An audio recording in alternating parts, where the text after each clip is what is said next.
তাহলে ব্যাপারটা কি হলো, জোটে গিয়েও যদি তারা এই 2-4টা আসনই পেত, তাহলে তাদের লাভটা কি? যারাই মূলত এক বাক্সের প্রবক্তা, যারাই মূলত এই থিওরিটা এনেছিল, তাদেরকে মাইনাস করে দিয়ে, তাদেরকে কোণঠাসা করে দিয়ে একেবারে কোমর ভেঙে দেওয়ার মতো অবস্থা হয়েছে। তারা তো আসলে জন্য রাজনীতি করে না। তাহলে বলবেন রাজনীতি কেন করে? তারা যদি আসনে না যায়, আসন তো চায়, সংসদে গিয়ে নীতির পরিবর্তন করতে না পারে, নীতির পক্ষে কথা বলতে না পারে, ইসলামটাকে তারা ধারণ করে কিছু করতে না পারে, মূল মূল যে শক্তি, বড় শক্তি, তারাই যদি ইসলামী শাসন প্রতিষ্ঠা নিয়ে বিরূপ মনোভাব তাদের মধ্যে থাকে। আসসালামু আলাইকুম। অনেকেই বলছেন যে জোট ছাড়া ইসলামী আন্দোলন বা চরমোনাই পীরের দল যদি নির্বাচন করে তাহলে একটা আসনও পাবে না বা তুলনামূলক অনেক কম আসন পাবে। কিন্তু এখানে আমার প্রশ্ন, যদি জোটের মাধ্যমে তারা নির্বাচন করত, তাহলে শেষ পর্যন্ত জোটটা জামাত যেভাবে চাচ্ছিল সেভাবেই যদি হতো, তাহলে আসলে ইসলামী আন্দোলন কতটা আসন পেত?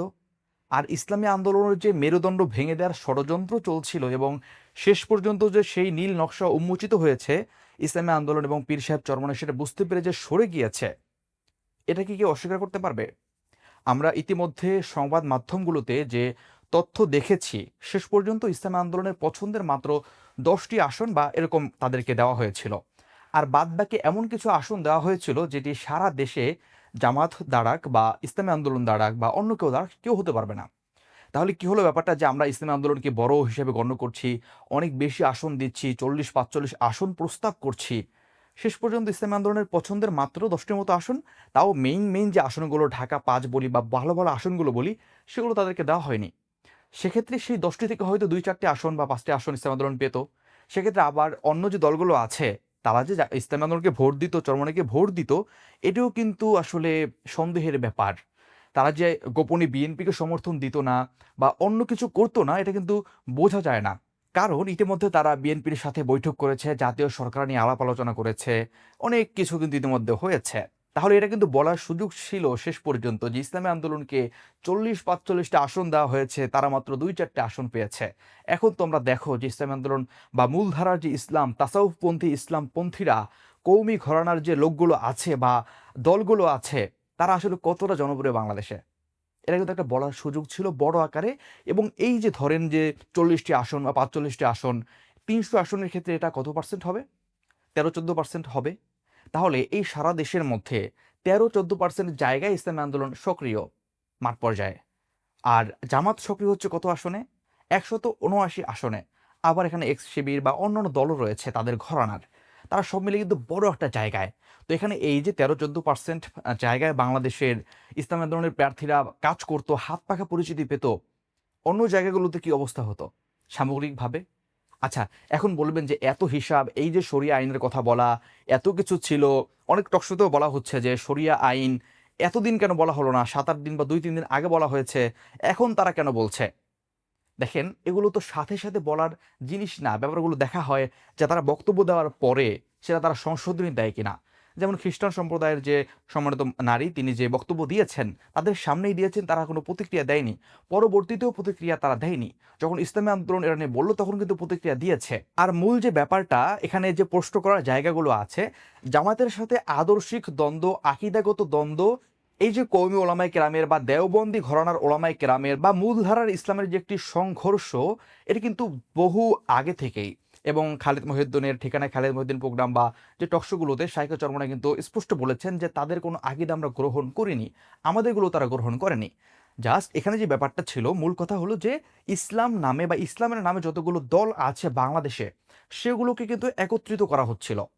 যেহেতু বাংলাদেশের মানুষ এখন অতটা সচেতন না সবাই, সেক্ষেত্রে সবাই জানে যে ইসলাম যে দলের সাথে আছে সেগুলো ইসলামী দল। সবাই এরকমটা যদিও না, ওদের অনেকে আছে। তো সেহেতু যদি 5 আগস্টের পরের এই পরিবর্তিত পরিস্থিতিতে এরকম একটা বক্স দেওয়া যেত ইসলামের পক্ষে, তাহলে ব্যাপক একটা গণজোয়ার হতো।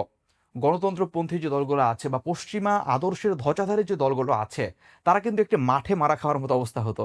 তো সেক্ষেত্রে ইসলামপন্থীর একটি ব্যাপক গণজোয়ার হতো এবং ভালো একটা সুবিধা পেত। একে অপরকে সহযোগিতার মাধ্যমে সংসদে যেতে পারত। সংসদে যাওয়ার পরে, এটা যেহেতু জোট না, যে যার আদর্শই আছে, সেহেতু সংসদে যাওয়ার পর সবাই সবার কথা বলতো।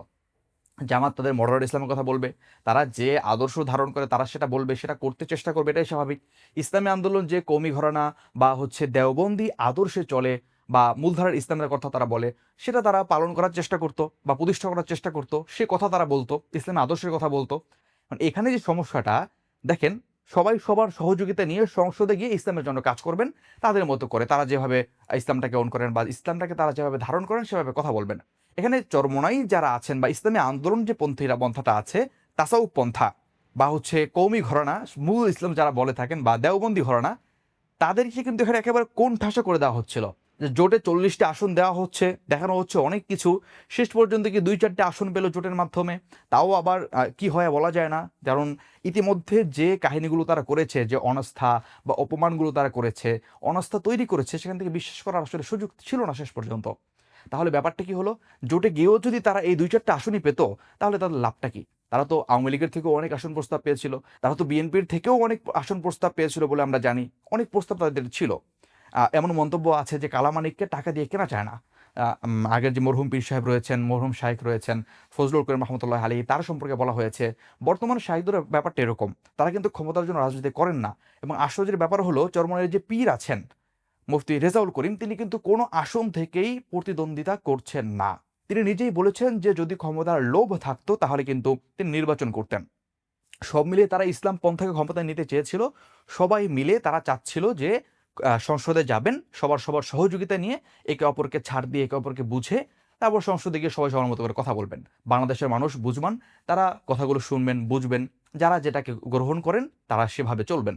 বাদবাকি যখন দেখা গেল যে একটা ধারার যে ইসলাম আছেন বা মূল ধারার যে ইসলামপন্থী দল আছেন, যারাই মূলত এক বাক্সের প্রবক্তা, যারাই মূলত এই থিওরিটা এনেছিল, তাদেরকে মাইনাস করে দিয়ে, তাদেরকে কোণঠাসা করে দিয়ে একেবারে কোমর ভেঙে দেওয়ার মতো অবস্থা হয়েছে, তখন এই যে তাদের আচরণগুলো, তাদের মুনাফিকে বলে আখ্যায়িত হচ্ছে, তাদের আচরণগুলো এখানে নীতি বহির্ভূত বলে আখ্যায়িত হচ্ছে, এই বিভিন্ন বিষয়গুলো আছে। সেই সাথে তারা আবার ইতিমধ্যেই শরিয়া আইন নিয়ে তারা অনাস্থার জায়গা তৈরি করেছেন, অনেক ধরনের কথা বলছেন।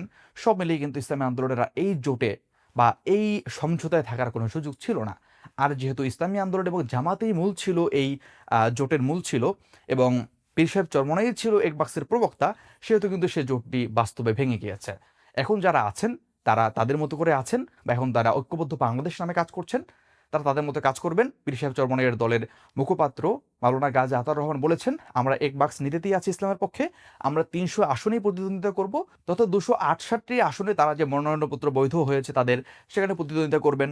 আর বাকি জায়গাগুলোতে তারা সৎ যোগ্য লোকদেরকে সমর্থন দিবেন। এভাবে তারা 300 আসনেই সারা দেশে লড়বেন। এটা কিন্তু তৃণমূলও খুশি হয়েছেন, এবং এটা অনেকেই মনে করছেন বা বিশ্লেষকরা বলছেন, তাদের যে পন্থা, তারা যেভাবে ইসলামটাকে বা এই রাজনীতিটাকে তারা বলে, বা যেভাবে তারা চায় দেশে একটা ইসলাম প্রতিষ্ঠা করবেন, সঠিক ইসলাম, সেজন্য তাদের এই পদ্ধতিটা তাদের জন্য অনেক ভালো হয়েছে বলে তারা নিজেরা মনে করে। তাদের তৃণমূল খুশি, এবং তারা তো একটা আসনের জন্য কাজ করে না, বা আসন তাদের মুখ্য না, তাহলে অনেক আগেই তারা ক্ষমতায় যেতে পারত। এই যে রাজনৈতিক অবস্থা, অনেকের ভোট নাই, কিছুই নাই, যা জোট করে করে আসন পেয়ে যাচ্ছে, অনেক নেতা এরকম আমরা সাবেক বর্তমানে দেখেছি বা সাবেকও ছিল। তাহলে সেই নেতাদের কাছে চরমোনাই পন্থাটা বলেন বা ইসলামী আন্দোলন বলেন, কতগুলো আসন পাওয়ার দাবিদার, বা তারা তো প্রস্তাবও পেয়েছিল।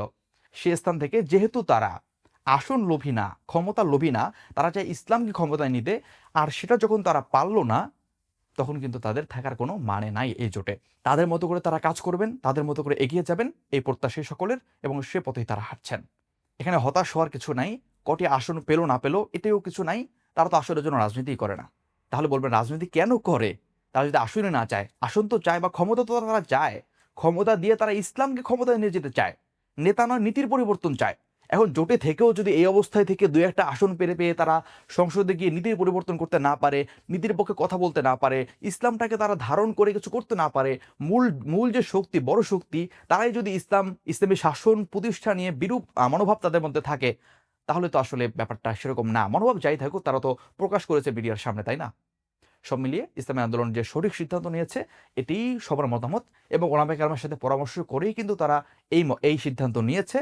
সব মিলিয়ে মানুষ মনে করছে তারা সঠিক সিদ্ধান্ত নিয়েছে। আসসালামু আলাইকুম রহমতুল্লাহ।